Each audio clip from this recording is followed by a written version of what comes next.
મુંબઈમાં સરકારી ક્વોટા હેઠળના ફ્લેટ સસ્તા ભાવે અપાવવાની લાલચ આપીને કરોડોની છેતરપિંડી આચરનાર ભેજાબાદ સામે એકોસેલ પોલીસે કડક કાર્યવાહી હાથ ધરી.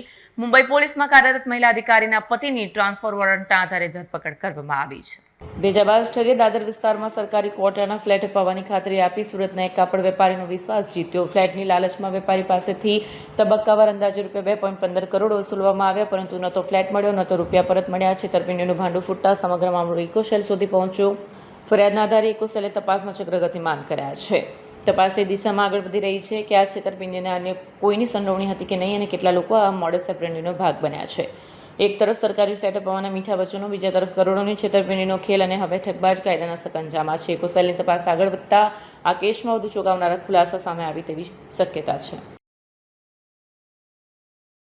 ફરિયાદી શ્રી પ્રયાગ જરીવાલા દ્વારા ઇકોસેલમાં ફરિયાદ આપવામાં આવેલી કે મુંબઈના નિવાસી પુરુષોત્તમ ચૌહાણે તેમની સાથે બનાવટી દસ્તાવેજ કરી અને ₹2.15 કરોડ ફોર્સ ડોક્યુમેન્ટ કરી વિશ્વાસઘાત કરેલો છે.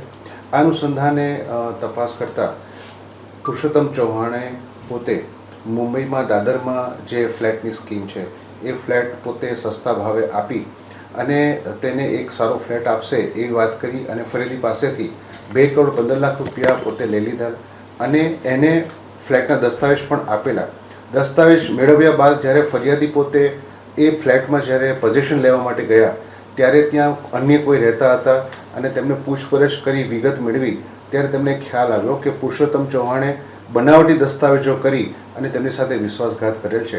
જે અનુસંધાને અમોએ આ પુરુષોત્તમ ચૌહાણમાં વિરુદ્ધમાં બીજી વખત ગુનો દાખલ કરેલો છે. આ અગાઉ પણ એણે આ જ પ્રકારનો એક ગુનો આચરેલો છે. મુંબઈમાં પણ ઇકોસેલે હાલના આરોપી વિરુદ્ધમાં ફરિયાદો નોંધેલી છે અને હાલ આરોપી અત્યારે અમારી કસ્ટડીમાં છે. તપાસ ચાલુ છે.